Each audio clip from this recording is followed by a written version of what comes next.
hoping Vance, I sent you guys a kind of proposed agenda, and so if that was agreeable, we can, I didn't print copies of it, but start with team introductions. So would that be, I know you're really big on that, so you always text me when I forget.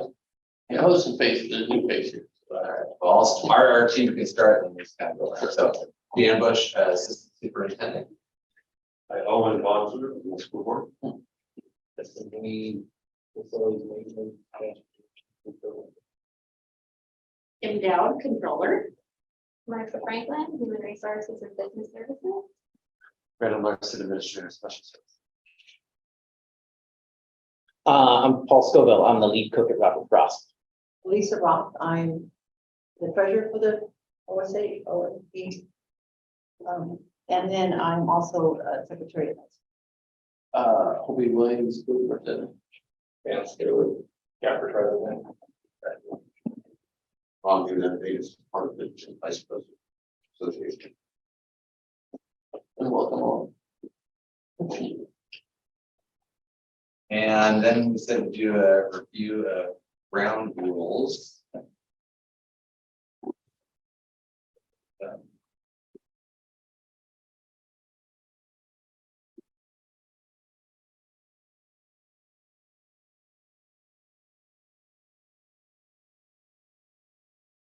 So the first one is that meeting dates and times will be set in advance for bargaining sessions. First date is March 18th, 2023, and both parties will indicate which articles they will be opening. So we'll get to that in a little bit.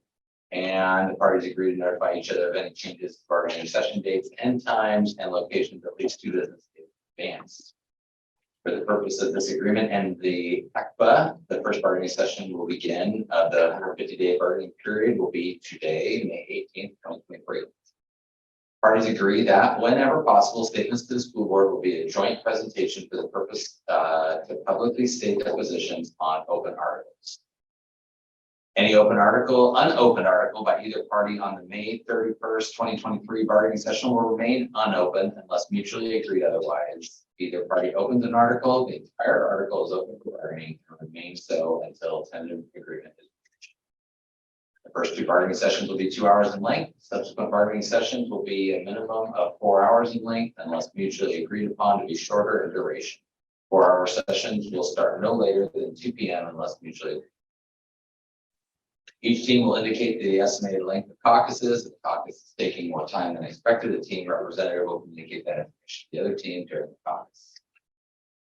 Portions of an article where agreement has been reached will be identified in parentheses with an OK, with an understanding that full agreement is not binding until a tentative agreement is reached on the entire article. Tentative agreements on individual articles as they are reached will be dated with initials, it says initials, but it should be initials, or signed by the spokesperson for each team with a copy for each team. By the end of each meeting, an agenda for the next meeting will be set and action items will be assigned. Both parties are encouraged to share their priorities regarding issues or articles they would like to see resolved or seek clarification from the party. All bargaining sessions will be open to the public unless mutually agreed upon otherwise. All bargaining sessions will have a virtual option with a link embedded on the district's main web page with the schedule of dates and times of upcoming bargaining sessions so bargaining can be viewed real time.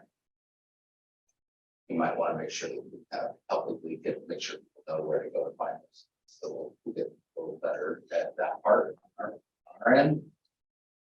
And any time spent bargaining with the district when an employee is not on paid time shall be split 50-50 with the employer.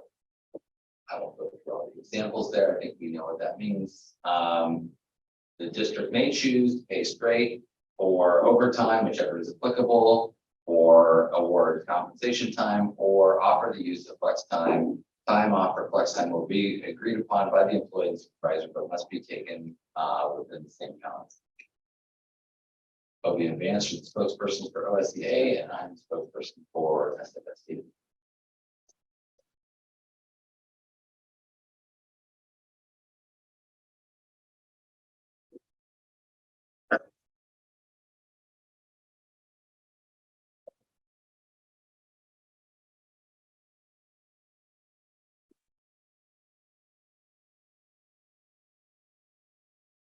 So the next thing was for you guys to share the articles you intend to open.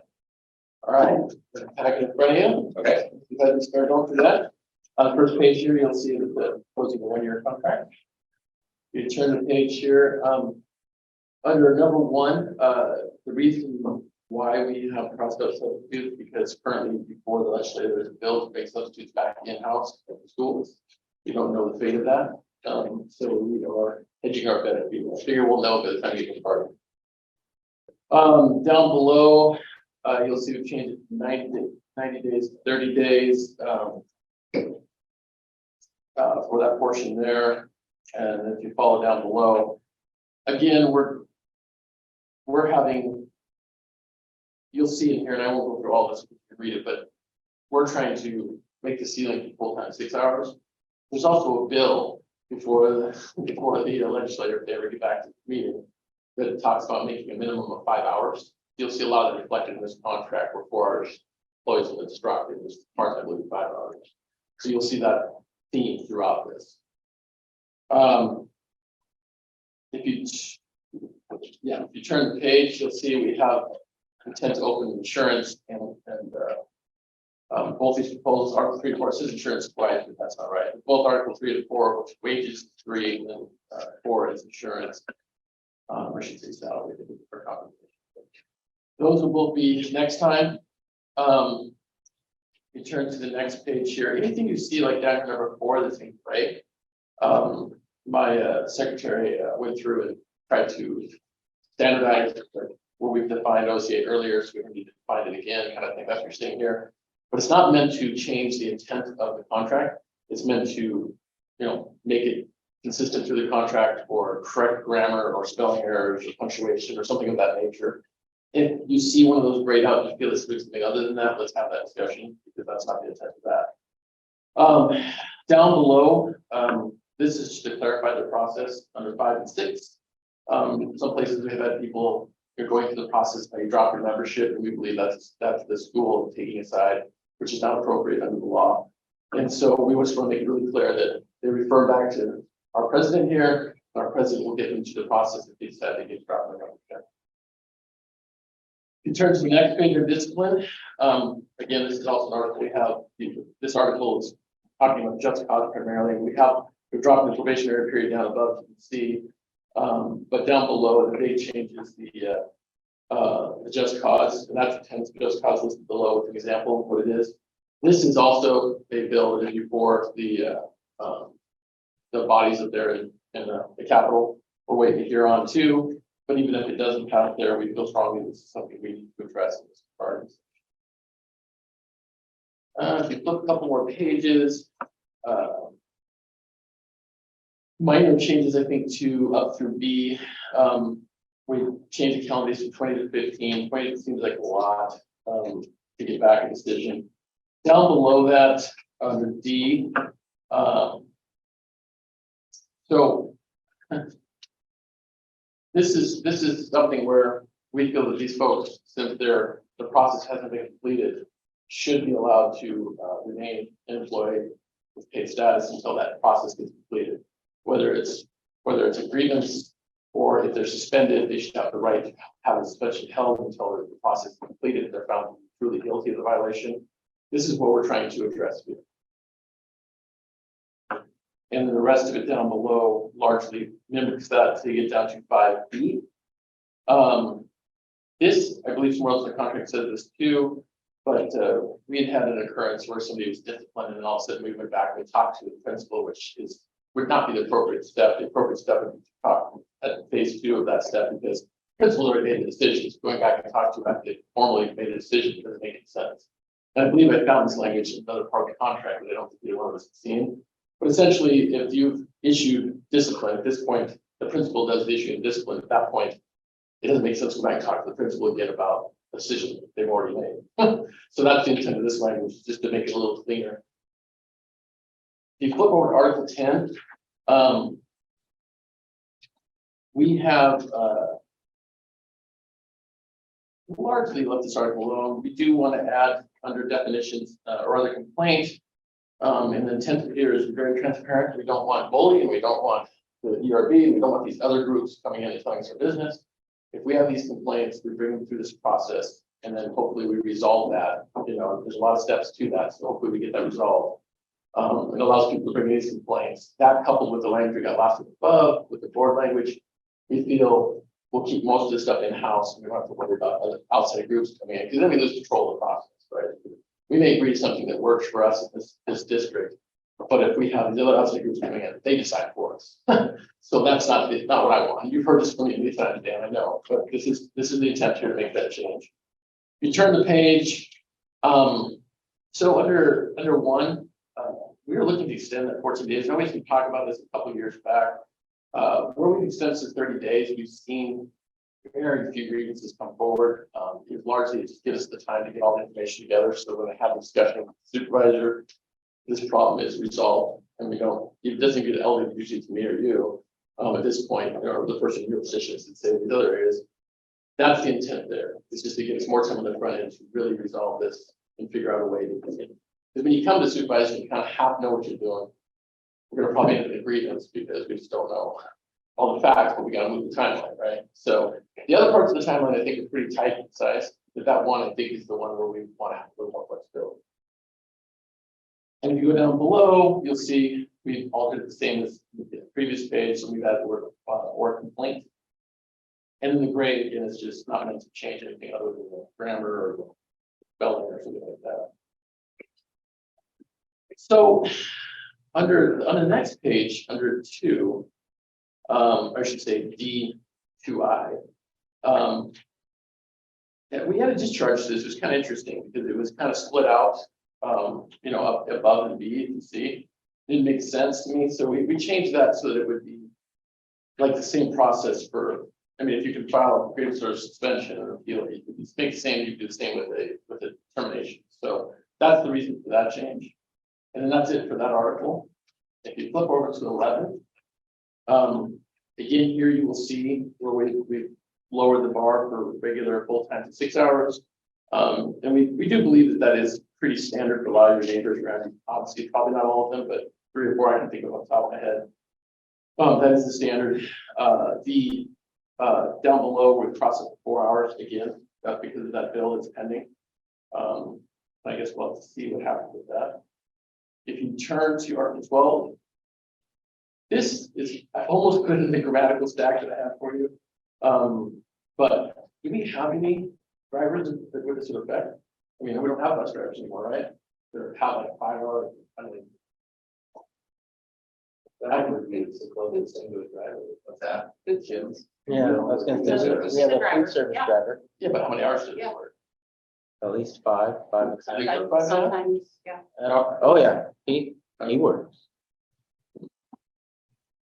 So They're lunch, right? that's what I was gonna say. I think this is bus driver language because if he's working 5 hours, we're giving him lunch, right? I guess I'll leave that to you to ponder, but that's why I crossed that out because I think it's just probably old bus driver language never got taken out of there because this language was in there before this guy had his position. So just so you know, because that food service came in what, 20, 19? You and I had talked about it, I remember. I think it was 19. And this language predates that. Okay. So I guess let me know, but that's why we have to change it that one. I think it's just clean up. So Article 13. So down below, we don't like at district sole discretion. We like seniority. And we haven't messed with the 3 that apply, but we do think it should be off by their seniority. Basically, if they're equal candidates, should be off by their seniority. It should be something that is just, quite frankly, no-brainer. If 2 people equally qualified, what's the district sole discretion? I like this person or not this person. If they're equally qualified, we think we go by seniority. That's what the point of that change there. And then down below, we just want to be aware, we have a parent understand when this happens. That's essentially all that intent is for that. If you turn the page under B there, we just are updating this to add or email because how do you track a call? How do you know? Or maybe not everybody wants to call. It seems like email is a pretty easy way to track that. So we added that in there. And then down below under 3, We feel if they're gonna come work for you, you guys should pay for their fingerprint. You know, if you don't hire them, you don't hire them. But- And then I'll take a break here, 14, to say something real quick. Realistic, say at the beginning. So, we had one of the biggest teams that we've had here, and we're collaborating these articles. Because, I mean, this seems like a lot, it's actually about half a week last time.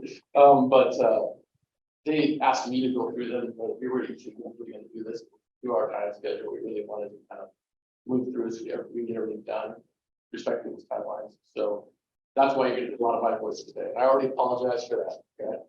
So, all right, so go to 14, working on a classification. We struggle with this one a little bit because, quite frankly, if they're working on a classification, the kind of mentality that should be paid because you're still getting that work done by them. But we did concede to the one day, it's enough time to get a sub in there for the rest of the week or whatever it might be.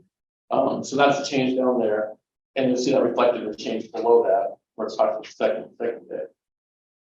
I think that is it for that article.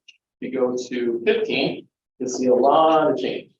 Now, honestly, even though this is a more structured approach, I think a lot of this you guys have been doing.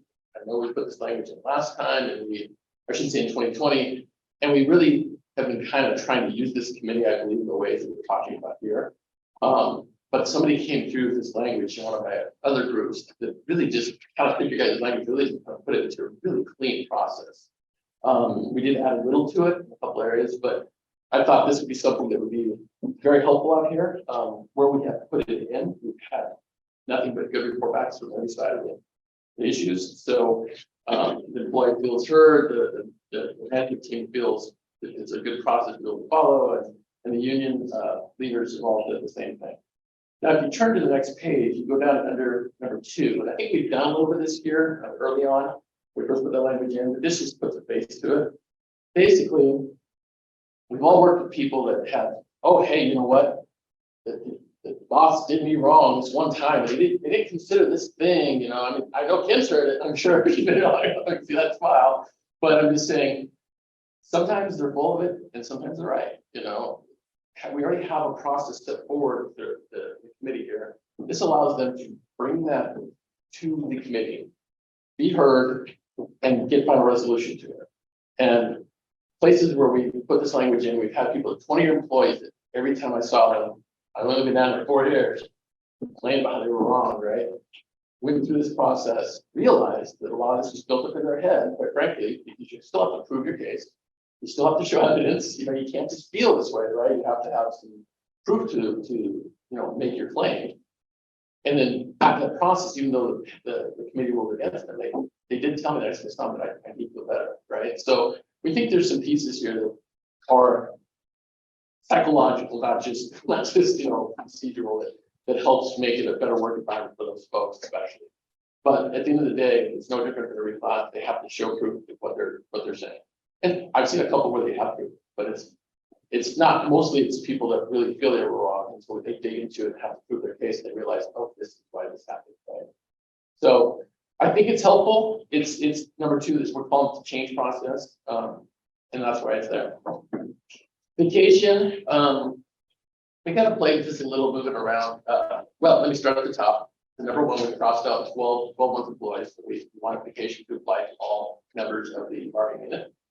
But down below, as far as the days being awarded, and we haven't done a ton here. We changed it around a little bit. Rather than have 1 day at 3 years, we just kind of said, hey, let's start that at 2. So moved up 1 day a little earlier. Down below, we kind of wanted to spread it out so that, you know, each section, it went in numeric order, so they kept skipping from 20 to 22. We actually put 21 in there. And to do that, we had to combine 16 and 17. The total amount of days was the same. There is, like, for instance, on 19, they'll get a day a year sooner. And I think that happens on 15 too. So we are moving it up, I guess, slightly in those spots. Down under 3, this is language that we have in a number of agreements. Basically, it allows people, if they have excess vacation, they don't use, be able to put it away for retirement and a 403 period. That's the intent there. No match piece to that, anything like that. Just a way to utilize that extra hours. They don't actually take them home. And I think that's it. You get the holidays. So we've added in the holidays that we feel are the thing. You'll see there'll be 2 up above in the 12-month. And probably more controversial is number 2 below, where we've added all at once. Now, the reason why you're seeing so many there is because these, and I hear this from our 10-month employees all the time. I'm here working during these time periods. So I'm here, like, it's not like July, where I'm not here, so it makes sense when I get a holiday, or Juneteenth. If I'm not working, I don't get that holiday, right? That seems to be the mindset, and I kind of agree with that. I mean, they are here during those times. They're just like the 12-monthers. They're here during those months working. So that's why you'll see so many of those put into there. And then number 4 is really just a kind of a safety valve. If we have to work through a holiday that's not in our schedule, kind of makes sense if we could get that, at least from our side of the table. All right. Our article we talked about every fire meeting is next, Article 18. All right, you see there's all crossed out all the way through. What I've done is, you go down to the next page, I've tried to insert back in the language that we want to keep from the above section. But you'll see a lot of it has changed. And we have struck, I can tell you too, we've struggled with this the last couple of bargaining sessions. But interestingly enough, a number of districts have started approaching us with language very similar to this. Dallas being one of them, Lincoln County being another, just off the top of my head. Cascade already has it as well. So we're trying to keep you up to the Joneses order, the mentality of people from the burn vacation when they're stuck at home in a snowstorm is just silly. And the budget's already got those hours budgeted in, but it is reasonable to have you be able to make those days up too. So it's not nothing for nothing. It's just delaying, I guess, paying up front for work they're going to get at the end of the year is how we view it. So it should, in most cases, be a largely negative response. Negative approach to the budget. It shouldn't, or should say neutral, not negative. And down below, let's see here. That is the one I want to point you to specifically. This is something that came up in another area that we thought was very reasonable. Some school districts want to, in service days or whatnot, they want to use those snow days to do their mandatory trainings and their videos and things like that they need to do anyway, whether they be sitting in a room here doing or they could be doing at home. So we have that in here as a possible option for some of that too, to give a little more flexibility in that process. I think with the reason this hit home for me is that first closure day this school year, there's been a lot of training. Air quality stuff is starting to be a bigger issue of being this year. If you turn the page, you'll see here, sick leave is going to have to be next time, but it is open. So there's really no good place to put this. So right underneath sick leave, I just put that we're going to have a couple new articles that we're presenting as well. I guess they're open, but I mean, there's no real good place to put it. So I just put it here. It'll be on safety and we'll have miscellaneous categories for odds and ends don't fit perfectly in other areas. You'll see both of those next time too. All right, Article 20. I think we have this basically one section. There's a major change. It's under personal leave. Same idea here. I know you guys already cashed it out. Just like the option, if people make you aware and they do what they need to do to set the account, be able to roll that pre-tax into a 403B, so they have the ability to build some retirement separate from the state. I mean, I think you've seen this come because we've all seen what they do for PERS redirect and all these other things. We're just trying to give people another avenue of using some of their own monies to fund a separate retirement that the state can't get there yet. No offense to the state, it is what it is. So you turn the page from there, under G, we just added PLO, because it's a thing now. Under, you'll see under 10, OSA leave. So we crossed the word full time, because when we bargain this language, I was not aware that we do have time sometimes people. So that's the intent of that. So we don't want to be confused with, there's some reason that would stop them, bar them from being able to use one language. So, and then down below under 11, we added PLO again, because again, it's a thing. So, and under Article 21, we'll have a proposal for you next time on that. 23, this we believe is covered under your discipline article, no matter which version we have. So we don't see why it needs to be in here. And it also seems to, I think if it says the right to discipline, I think we'd be okay with that. But I think when it says, including discharge, I think that makes it problematic. It makes it sound like they can jump straight to discharge. And I don't think that would be correct with progressive discipline. But again, I think it's covered under our discipline article as well. 1 through 5. I think we have minor changes in here. If you go to the second page under B, bottom of the page, we wanted to make it clear here that this is employee working back after retiring. We're going to make it clear that if I'm working back, I don't think we have any right now, do we? For the classified. Classified. Sorry. It's okay. I don't think we did. last Yeah, time. mid-year. But I don't think it, I don't think we've had any classified come comes back. They can always retire right after. Right. But Rick keeps threatening, so you better be careful. What's that? Rick keeps threatening, so you better be careful. But no, I'm just teasing. But anyway, the point of this is if we were to do that, obviously this person's getting a pension check already and they're working. You just don't want somebody their sole income is you guys being laid off before then. So that's the reason for that change. And then down below that. So just clarifying on that, Yeah. so is that, so you're saying, because we would view those people lose their seniority when they come back. I don't think we have technically an agreement on this, but discussions we've had, I think we've kind of kicked it on the road because we haven't had anybody. But I think in discussions we've had, generally what I see is that they lose their seniority, they start over. It's kind of like a new employee. The difference being is they don't have to do the probationary period and they don't have or they keep their wage is how it's been handled in most areas. There is a couple exceptions to that, but that's generally handled in most areas. And then from year to year, you decided to do, right? No, Yeah. I mean, it's a break in employment, they reapply for a job, they start the probationary period all over again. Oh, really? Yeah, they don't, the only benefit that they have is, because of pay equity rules, is their years of experience Mhm. they get to apply those to wherever they're out on a wage or salary schedule. But the break in employment, so in this case, they would serve a probationary Oh. period and they would lose their seniority. So, but we haven't had that with classified, that's how we do it with teachers. Well, I don't know that that's a huge problem. I think the question I would have is, do they keep their rate or do you go back and recalculate it all? They keep their rate of pay. Depends what they come back to though, too. Well, They could yes. just come back and reapply for anything. Well, Well, right, that's true. But then if they did that, so if they came Sorry. back to their, no, if they came back to their job, then they would keep that rate of pay. But if they came back to another job, you would do the figuring based on pay equity. That's what I had. in mind. Yeah. For food service people that are, Yeah. Did I get that right though? Oh, I was saying that if they came back to their job, they would keep their pay rate, came back to the same or similar job. But if they came back at a different job, you would then calculate the years of service for whatever the land on the scale per pay. we would calculate it for any other person that applied for that role.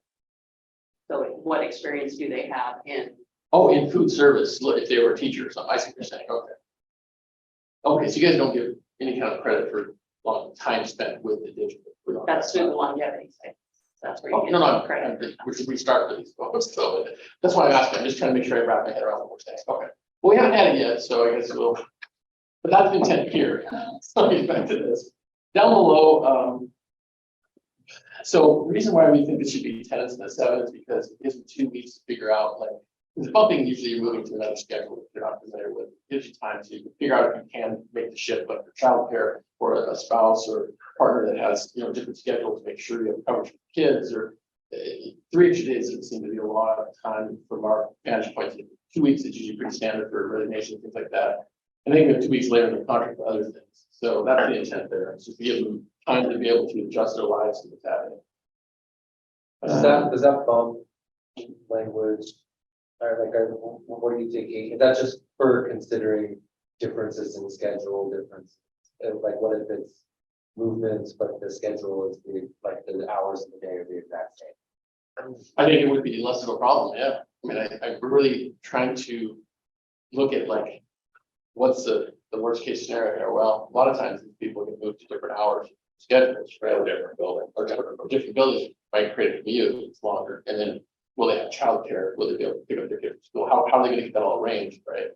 So, because I know we want families here to have their kids in schools here, right? Obviously, so we're trying to figure out how to balance that so that they can have the time to do that. 3 extra days doesn't seem like a rough ask from our side of the table to do that, but I guess you'll let us know.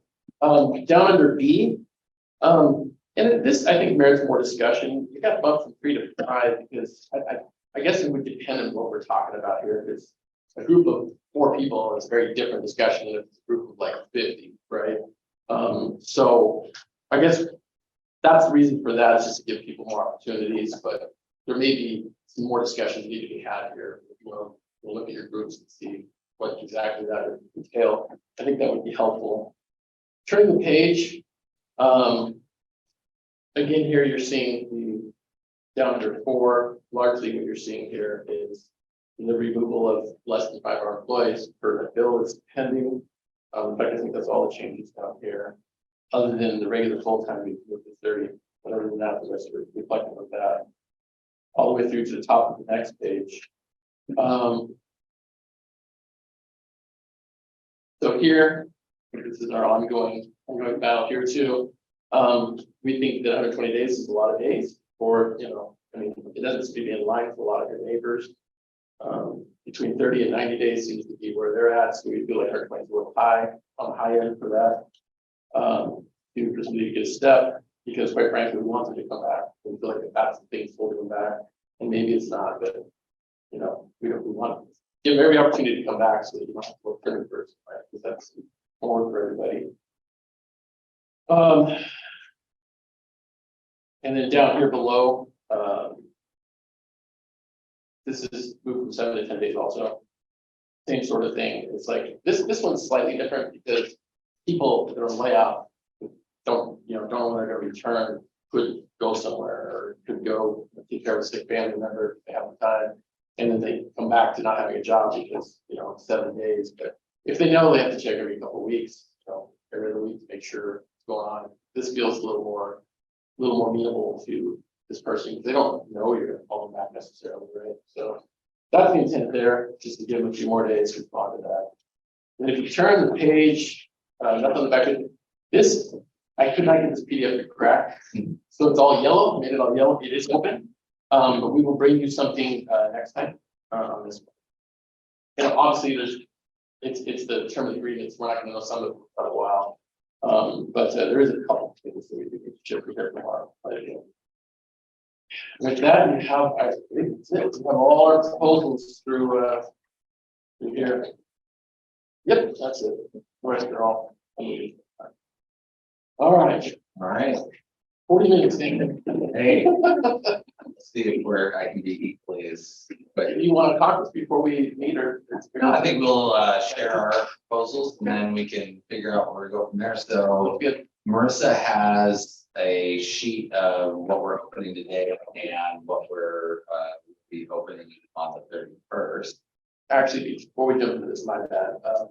We do have another stack of proposals, but I segregated them out because they're all great. They're like, Okay. like that. So I'm gonna email this to you. So you guys Okay. can review. If you see there's something in there that it's not just simple, then let's have that discussion. Because they'll all be open until we figure it out, but I didn't want to waste time. If you've got a comma, or you need an S, or that kind of stuff. When you send this to us electronically, will each article be separated? No, it isn't. They're separated by packet. It is Word, so you can cut and paste. I mean, it's not separated each article. No, I apologize. I didn't know that was not often you wanted. Well, I did it last I time. prefer that for our own ability to kind of accept your, Gotcha. proposals, also for the website, so that the way we have it designed is each article has its own kind of place. And so people can go through and they can click on the district's proposal, they can click on your proposal, so people can do a side by side easier. We'll go ahead and kind of cut and paste, like you said, on this one, but moving forward, if electronically, Yeah. they could be, because that's what we'll get to you today, is you'll get like 8 different attachments, because each one will be its own. And that's how we did it the first year. So second Yeah. year we did it this way. That's why I thought that was part of the thing. But Yeah. But less and less articles. Go ahead and hand them all out, I think, it's probably fine. We won't read ahead like him. I saw that. I tried to separate them out so that they're. Sure. But they don't want to spend time with it. And by the way, so for the first two sessions, coffee, water, there's some juice over there, so you're welcome to help yourself. And then we'll have some, on our first 4-hour session, we'll have some snacks over there that during caucus or just as needed. Why don't you let us bring the snacks for the first 4 hours since you think they're good. We'll let you. All right.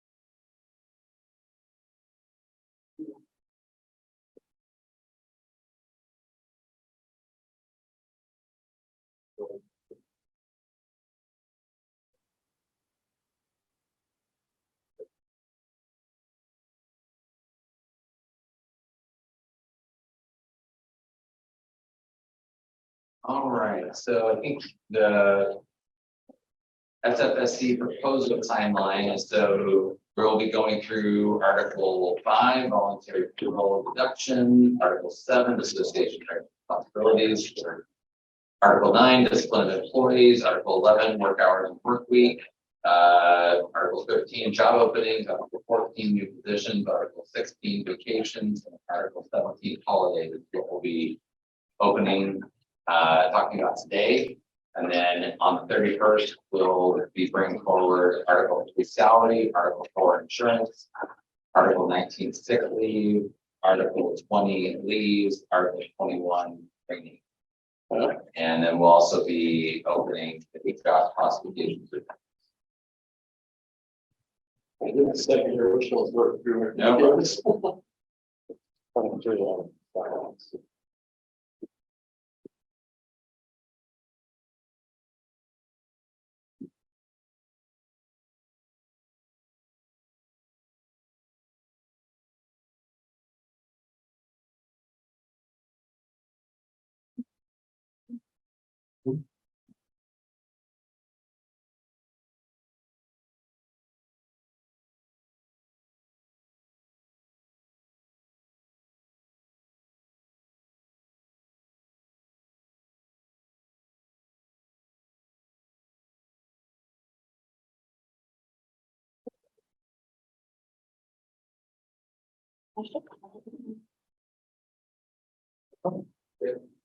We got.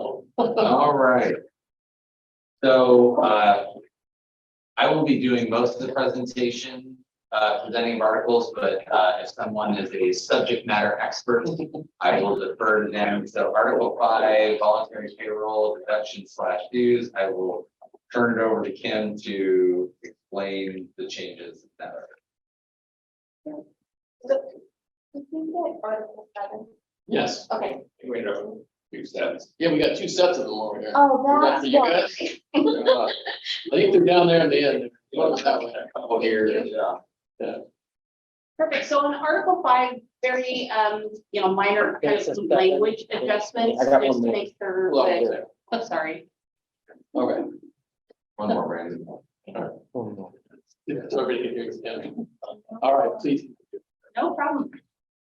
Article 5 has no really substantial changes to anything other than some updates to make sure that the contract language aligns with practices. So first sentence there, procedures and or forms. We don't have a form for everything. There are certain things that are done without an official form. So we've updated that. We have, for some reason, number 2, direct deposits were only available to credit unions, so financial institutions. And then on the TSA, so what this is it currently, let's see our red line on this one. It currently said, but a minimum of 10 employees must participate in the continue one. I would like to change it to may require. There are not always reasons that we would need 10 people to do something. So if we have 3 in a program that works fine, we would like to be able to continue that if it's in the best interest of the employee. And then the other side of that is then if it ceases to have 10, we're not automatically going to cut it off. We may choose to, but that literally is all that language is applying. Yeah. All right. Article 7. So Article 7, on 3, we've had it referenced wrong throughout the life of this Oh, did we? article. So it kept saying 9B, and if you went to 9B, it's like, wait, what, that's wrong. So, so we're just fixing that, so, that it is 10B, that's where it lives. And then, we would like it to be able to, upon request, provide a list of all designated versus have it specified for September. So, so we'd like just to be able to ask, as necessary. Sometimes, if there's a change in the leadership and, Vance may tell me at a labor management meeting, but then I may forget 2 months later and go, hey, can you just send me the updated list? You wouldn't need actually the last sentence of that either. If we made that change.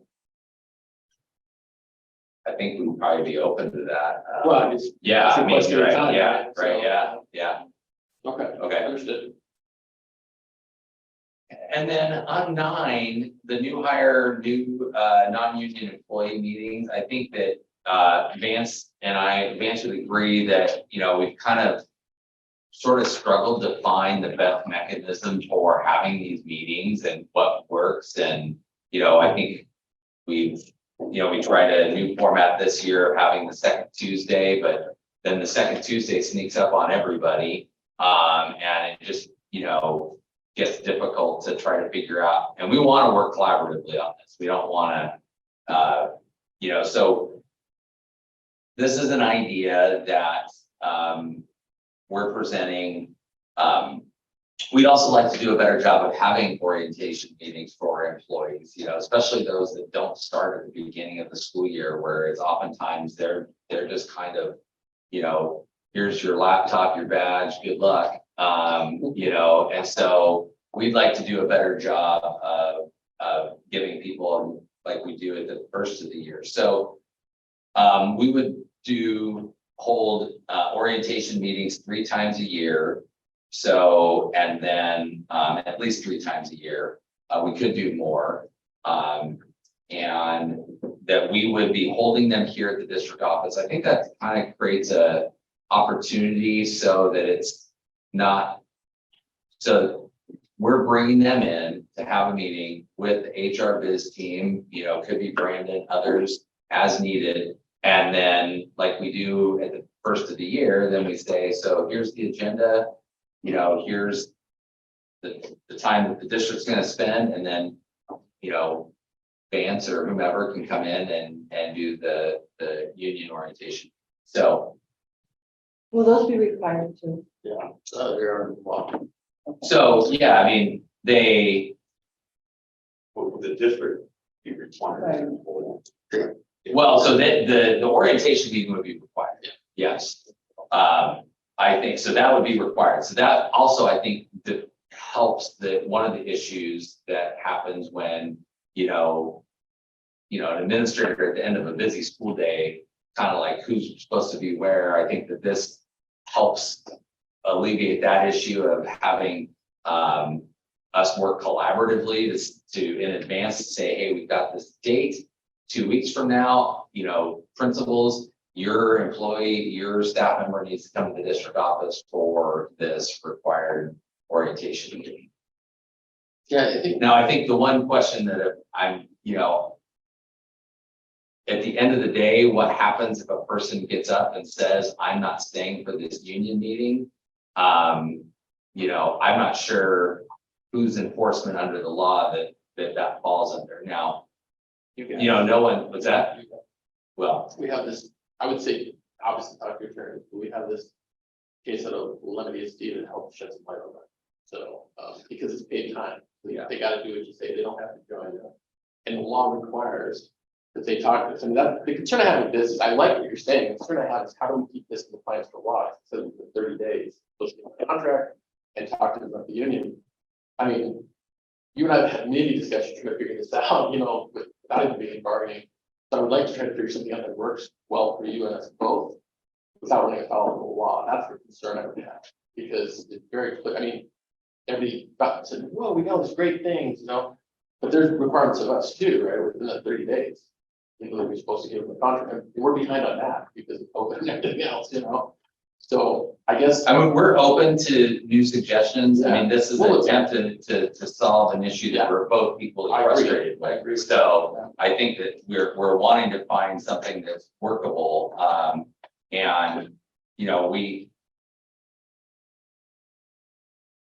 feel like this last year, we've been trying to support you guys in trying to schedule these meetings, but some of that could fall on you and just say, hey, here's the contact information, but that just is, to me, if I'm sitting in your chair, that feels like whack-a-mole too, of trying to figure out who to get everywhere, and this is trying to Give it once. get them at once, have a system, and part of the reason for at least 3 times a year is, you know, we can monitor the number of new employees that came in, so if we all of a sudden had 10 new employees, even though we just had an orientation meeting last month, and if Vance comes and says, hey, we just hired 10 more people, can we knock this out next month? I think we're amenable to that.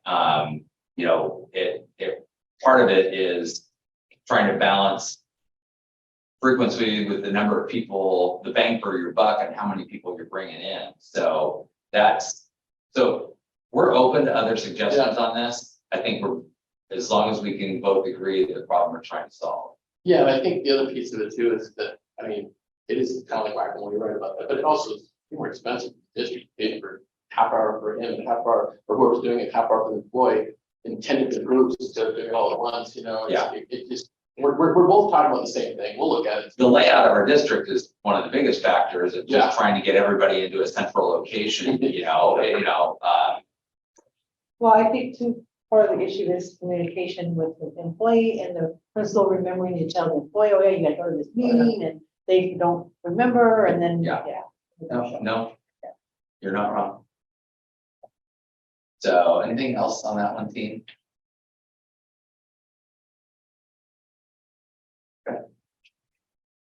And we will take it seriously, that this issue for us too. We're definitely open to your suggestions on making that one better. The discipline of employees, clearly on probationary employees, we're moving in different directions there. But you know, our teachers have a 3-year probationary period. So, and so we think having a longer probationary period, currently it's 6 months, teachers 3 years. We'd like to move yours towards 1 year, but we also exclude the break periods. So, so that we're, you know, so some, you know, if someone's hired in April, they have 1 calendar year, so we're not subtracting the 3 months for summer, that kind of thing, if it's a 10-month employee.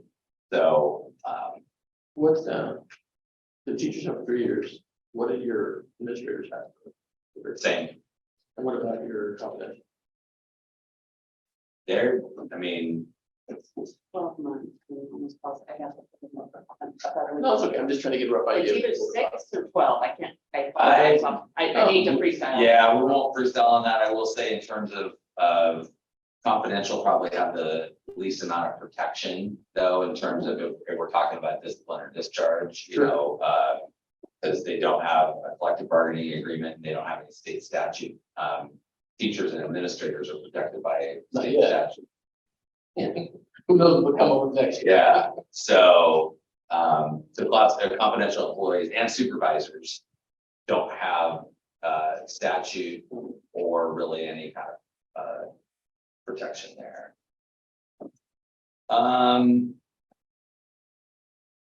One thing you're gonna see throughout, our articles is where there's a list of OCLA and the kind of the different things Right. is you're gonna see us versus kind of continuing to add to the list of applicable is you're gonna see as covered by state law. So that's just the first of several. I should back up. 3A is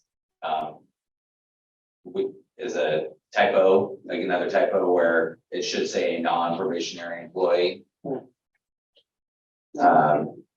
It says it right above it, but then Right. the start of the sentence doesn't include it. So, Under A3I here, when you said state law, you just meant state or federal, right? Covered by law, just Just- law. law. Just making sure. I heard his word state, but yeah. Yeah. Okay, perfect. So we thought that, you were not sure why 3A4 had to be called out as one specific thing necessarily, so we do want to, identify the significance of, drug and alcohol. So but it should be connected to policy.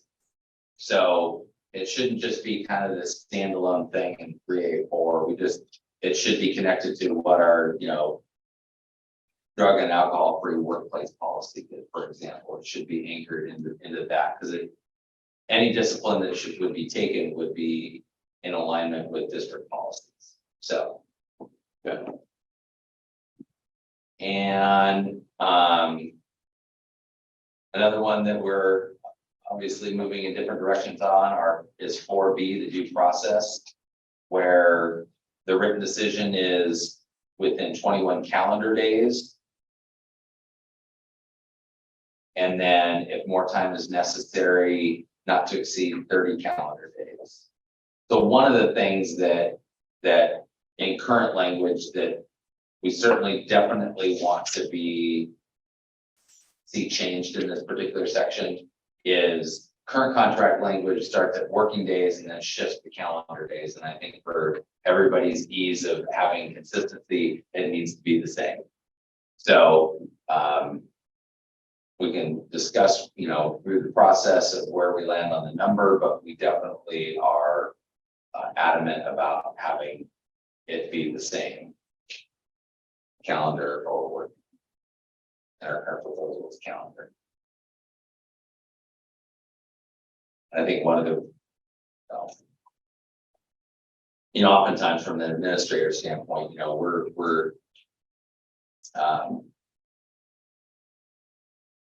we're producing these sometimes on the weekend, things like that. So sometimes having a calendar day is advantageous for us because, that's sometimes for some of us to get our quiet time to get some of this stuff. All right, Article 11. I'm not sure we can give you that one. What's that? Oh, yeah. So I will go ahead and I think Brandon's going to talk about this one. Kim or Marissa are going to talk about why there's a minute change. A 1 minute change, technically the new day does start at 12. Yeah. So, I yes, understand. yes, All right. Must not have back when they wrote this. exactly. No, they changed that. Yeah, yeah. New time rules. So 3B, the work week. The adjustment to this is just to remove that mandatory union meeting if both parties are open to the change in schedule. And so that could be an employee coming to the supervisor and saying, hey, because of X, Y, and Z, my schedule changed, and say, yeah, that's fine, or the other way around, and the employee is okay with it. Just removing that need for mandatory meeting.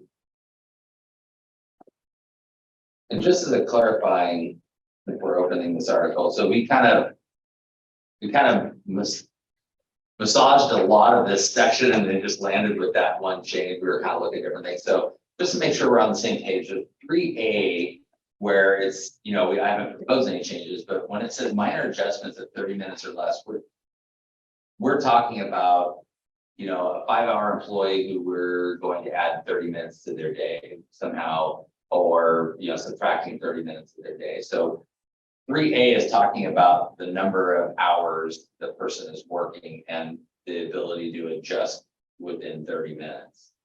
And 3B is talking about their actual schedule start and end time. Is that how you? So under A, and jump in minutes, like it's wrong or everybody else.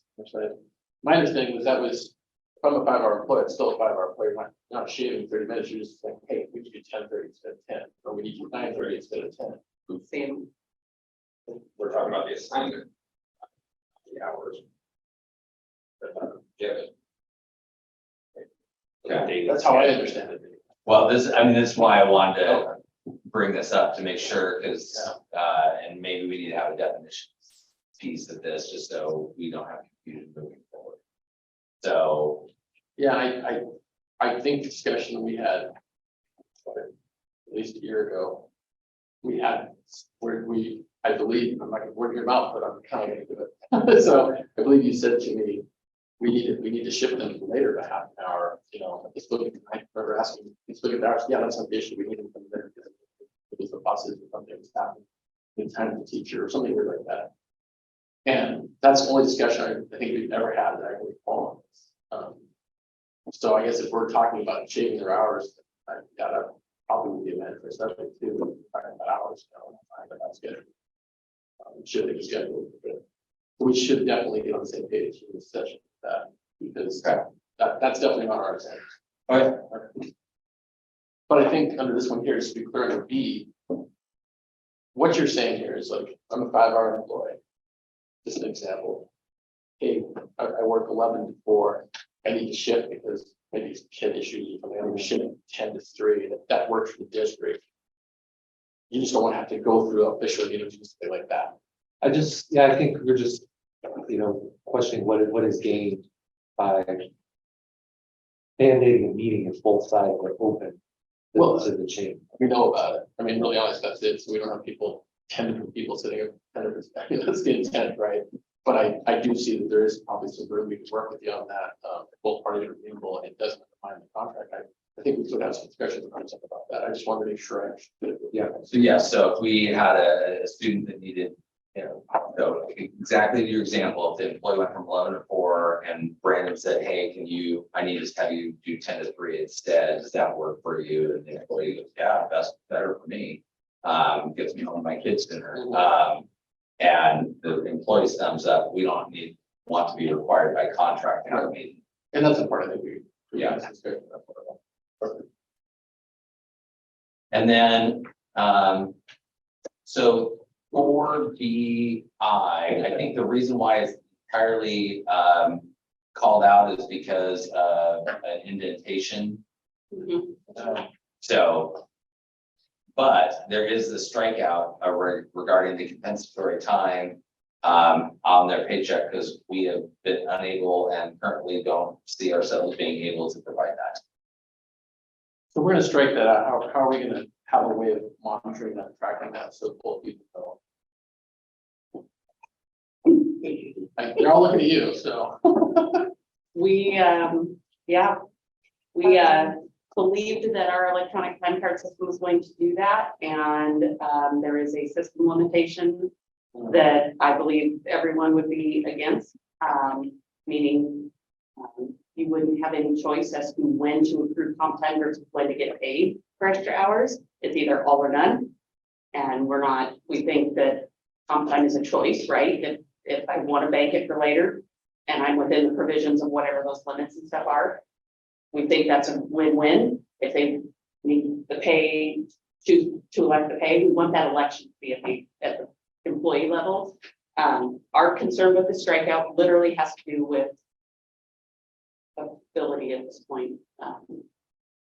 So we're open to suggestions.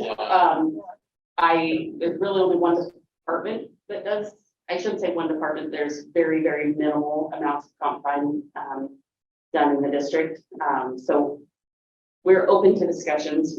We're concerned that language at this point is a contract violation. I mean, I don't mean to be, I just want to do what we're committed to. So is there another way we identify that and have that available in another format or process? And that's what I'm asking you. Exactly. Thinking of the person that says, Where am I at? you didn't give me all my comp time, so I don't have it. And Exactly. they go bowling, and boy, watch this, how you track it. Right. I've already run into this once this year, so that's my concern with these. So we put this in before you have the system up, right? Right here. So the assumption was it would work, but it's not gonna work. Yeah, I mean, we can develop some kind of plan that allows us to have a concrete way of tracking it. I think that's fine. I'm 100% on board because yes, it's tracking and report and making it available. I don't know how I I do believe there are options. The pay stub itself is where we're running into a little bit of a, Okay. so, I know for me, payments are before school starts, in rack up some time, I said, November, December, I don't. exactly. I really hate to have that email someone asking for having a contract. I turned in forms, gotten forms, and multiple ways. And I said, my math is wrong. And I do think there are other ways to communicate and make sure this is available for supervisors and employees. Yeah. I mean, 100%. no, high school, we have a Google form. I love, to the team that the high Yeah, I school mean, that's how we- secretary group that's how we is, track it. or office group. I think it would satisfy both. Okay. Exactly, Okay. so Okay, yeah. that's the only change on that piece. It works perfectly. So 5, A and B are their team, is there any changes there, is that? It's the same. Okay. And then Article 13, job openings. The only changes is in F, where if somebody moves from one position into a different classification, just trying to provide some clarity around that probationary period. That if someone is, up to a 45, if they're 2 weeks into the role and we see that it is not a good fit for them, that we would move them back into that position. And that after that 45, it would be the district would need to notify the employee that they're going to add another 45 up to another 45 days. So there's a maximum of 90. It's just providing clarity around that it's within those timeframes that the district can say this, this isn't gonna work out, you need to get you back to your previous position. 10 working days is enough to make that decision. I'm just curious. I could easily make it appear that this is not gonna work. And we've had a couple instances where employees have kind of mutually kind of agreed to that and moved back to positions. Right, Dustin, we had 2 of those, or one, yeah. So, So just so I can get clarity on that, with you. The employee came to you and said it's not working out. Yeah, they propose the idea. so they requested a transfer, Back to their old job. yeah.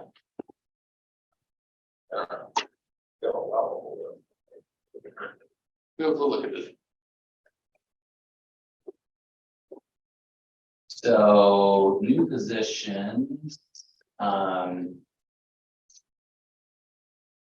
is, and I think the comments were printed off on your page, is that correct, Marissa? Yes, they should be. Because yeah.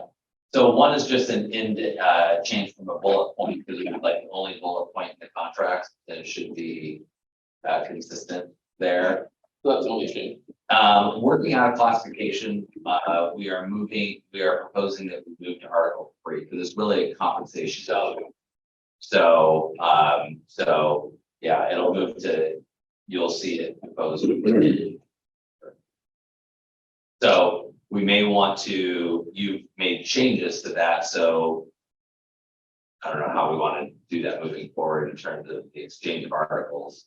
Well, I think we could probably, before we get that today, agree a few articles that pick and find or make sense. We'll still have some new ones to present next. Article 16. So we would be continuing with just 12-month employees having vacation. And so we proposed one thing is we think a year, if you're a 12-month employee, having to wait a year to get any vacation time is a long time. We had a year-long employee, get married and have to ask for paid or unpaid time off.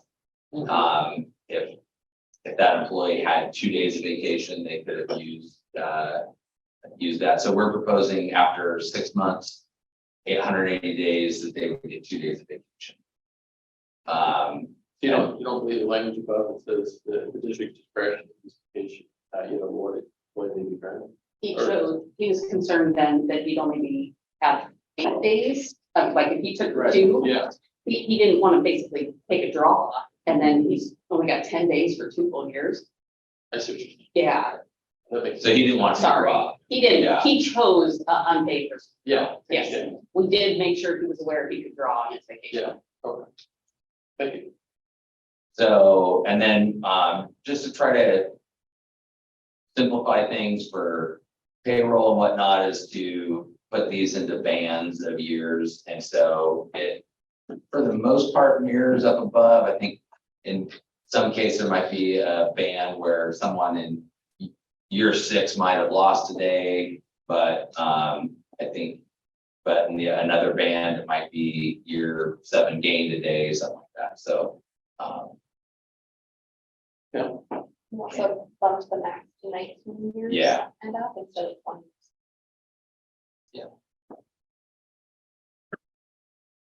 I would like to add, we use the current version of the vacation clause. I noticed you guys use the old version.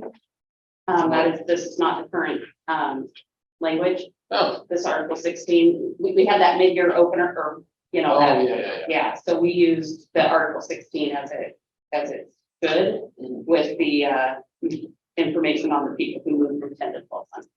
Right, yeah, you're right about that. We'll correct that. That's okay. No, it's. Pointing good that point out, that's not an ad. No, Okay. okay, I can understand that one. so Article 17, we added Juneteenth as in alignment with the MOU. And then we made sure that, because the MOU says 11 and 12 month, Juneteenth, and so you can see that we added 11-month employees. We did.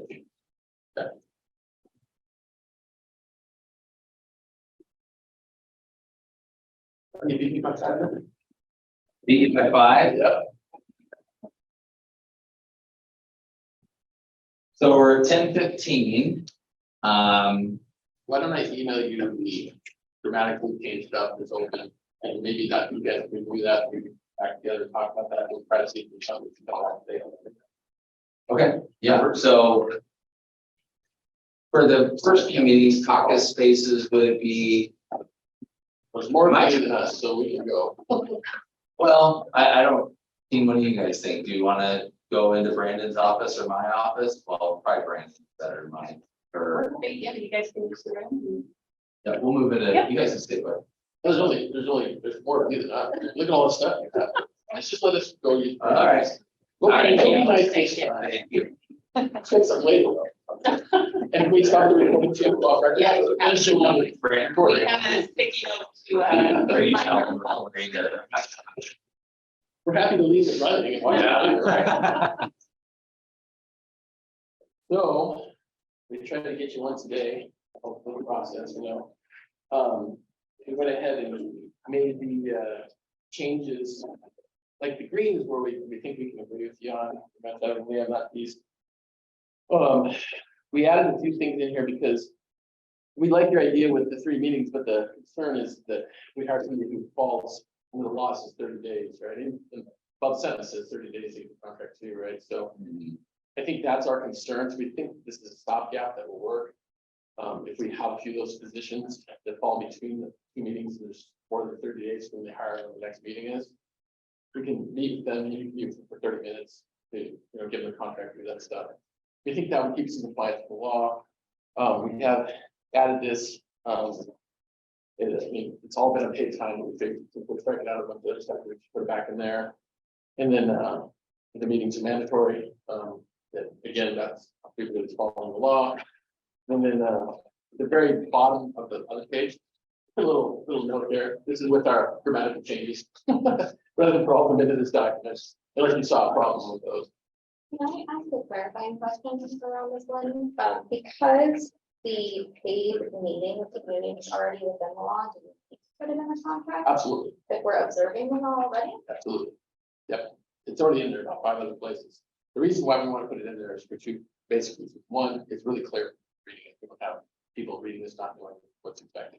And 2, it's allows us to change. We also want to retain the right. So, go ahead. Is that something we could fold into our hiring process with a new hire, that we're informing them that, you know, with input that, you know, as a part of your new hire, you know, we have this meeting scheduled. We are going through this with them explicitly and saying that, hey, per law, you need to have a 30-minute meeting with union representation. And just be really intentional with our, Yes, and we want a contract. I mean, you could do both, but we want a contract because policies can change without our input necessarily, so. That's the reason why I love the contract. I do agree with taking it 4 paragraphs down to 1. I think that does make more sense than maybe written it with our additions. But I mean, nothing stops you from pulling that into your policies and procedures. And that's what we go within your right. It's just not our right to tell you how to do that. So, I know in the hustle and bustle of things, you know, principals hire someone, they send them here to fill out the paperwork, they get on the job, I don't have a lot of faith that things would be followed smoothly enough for each person to get that message conveyed to. But this process here with the 3 meetings, this spread out through the year, you know, with a few caveats to save us from running about a lot, I think gets us closer to that happening more uniformly. So with your proposal, who in that blue language, any employee hired, that 30-minute, who's responsible for scheduling those and making those happen? Well, I mean, how it normally happens is we work with the district to do that, because you don't necessarily want to pull them out of classroom when they're with one with a kid, for instance. So we usually work with either the principal or the HR director or assistant superintendent. I mean, really, that would be us working, we designate that person to work. A lot of places, they just do it with the principal, they set it up. They say, this is the time we can do it, either, oh, hey, we'll have them come in half hour before their shift, or we'll, you know, we'll give them a paid lunch today. We'll talk about this, you know, stuff, you know, whatever. We try to keep this as not super disruptive. But I guess we need some direction from you, who you want us to talk to about that, because I don't think we care, as long as we're communicating with somebody. So that nobody's caught off guard or pulled out of a room or something can be disruptive. So I have another thought. I'm unfamiliar. This is my first time being in school union specifically. I know there are a lot of exceptions to like how you operate in comparison to other labor unions. So, I just lost track of my question. As far as I understand, with most other unions, lead steward, a worksite organizer, building representative would be responsible for meeting with that employee. And it doesn't typically in other labor unions happen at the directive of the employer. It is more of your person within your building reaching out to the employee. Is that standard in school unions? Well, Or kind of, I would say this, I would say, we're happy to take that role, but it releases all control of you when this meeting's occurred. And my understanding with most districts, they want to know so that they plan. Because if you gotta have them out of the room, they gotta have coverage, or if they, you know, they're gonna be doing something before, after work, they gotta know that's happening. That's been my experience from school districts. I'll tell you, in my previous life with unions, we did reach out to them, we just told them, whether pull them out of the operation, whatever it is. But I've gotten a lot of pushback from districts that's disruptive, and I kind of see the point, especially when you're working with kids. So that's why I'm saying we're happy to do either way, but I think what makes the most sense based on what I've heard from previous discussions here too, is that the district, it doesn't have to be Dan or Scott or somebody, it could be the principal, you know, whoever that contact person is, you guys decide, we would, Vance or one of the leadership would coordinate with them, have that meeting. We're hoping these are far and few between, but if they're, you know, where they are, they aren't, we still got a process. So I guess I push the question back to you guys and say, how do you want us to do it? Well, I think that if you look at all the even in the strikeout language, the moving party is the district. It says if the district does this thing, then the union gets something. And so gets the access when the district does something. And so Or if they don't do something, I think target language says if they don't have orientation, we will have. So I guess that's why I asked the question, who's kind of responsible for it? I would, and I'm not totally opposed to your language. I guess that if our concern is the 30 days, then I could see myself proposing something that, you know, the union would coordinate with the principal or supervisor of the employee to coordinate that meeting. And that's fine. I mean, if you want that in the agreement, we don't have a problem with that. You decide who we deal with. I mean, Okay. we just, in previous discussions, we put a few with Nancy about disruption of the school and just, Right. so I'm trying to be mindful of that piece. Yeah. But I mean, she's right. In other unions, we just tell them when we do it. So based on my schedule, it may not be good for you guys. So, Yeah. but we wouldn't we're having a problem with that or an understanding to that effect. If that's even easier, right? I mean, it's really up to you. We are recording, so. Yeah.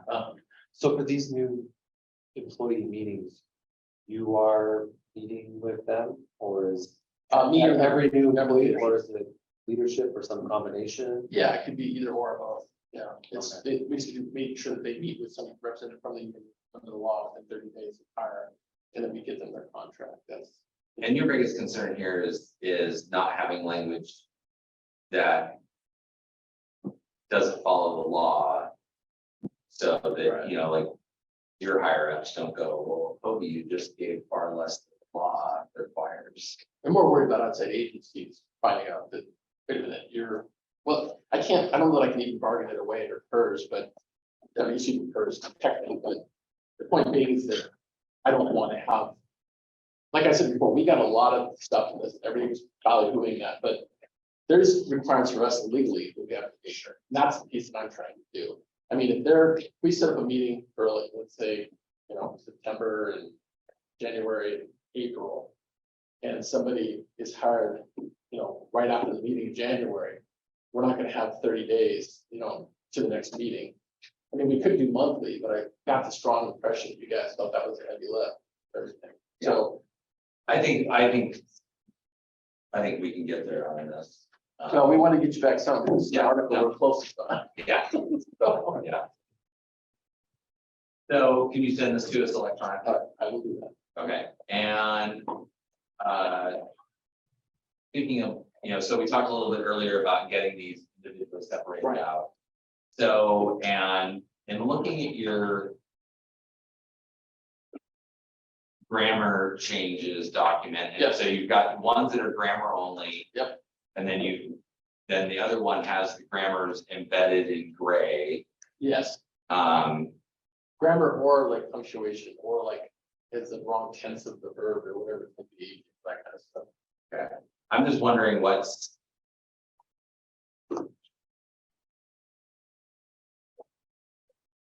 I'm trying to think kind of down the road how we embed anything that had any change at all in terms of like the grammar. Sure.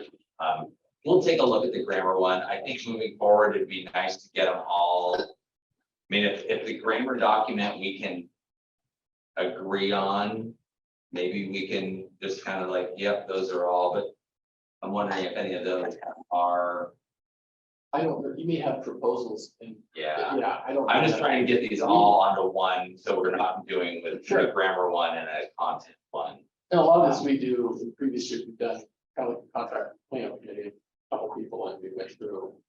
Redid the contract, sometimes we reordered the articles or we made the little changes, we've done that after we complete the process, because it's not meant to change the contract, so it's really just to clean it up. So Okay. there shouldn't be anything in there that substantially changes what we have as an agreement. Now, you may have proposals within those. Which I don't know if you do, because I think we all have the same proposals, except for 7, but even if you don't, you do. We can agree on the other ones, and pull that one out, we can divide it into a proposal or a counter, or, we can do it that way too. Okay.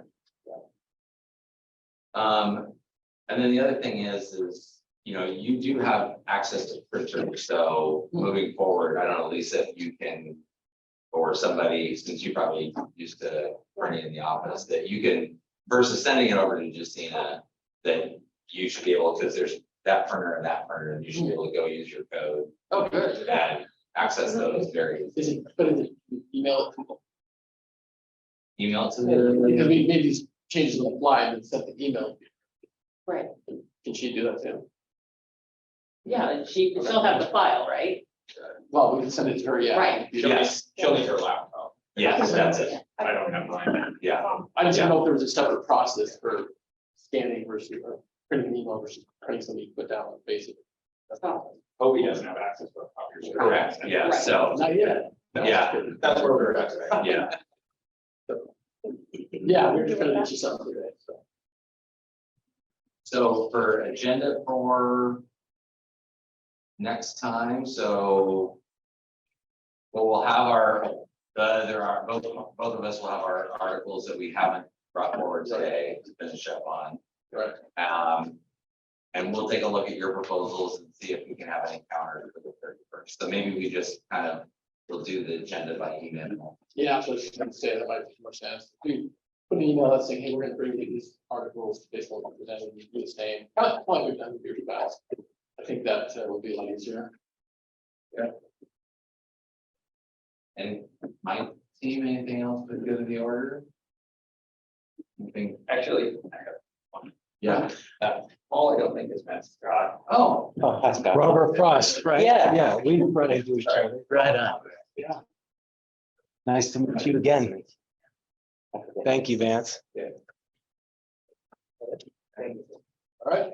all right, so couple weeks. Back here again. The 2 weeks or the 1 week? Also, that right? 31st. So, 31st. 2 weeks from You're right, yesterday. 2 weeks, yeah. All right. Yeah. All right, you wanna go off record?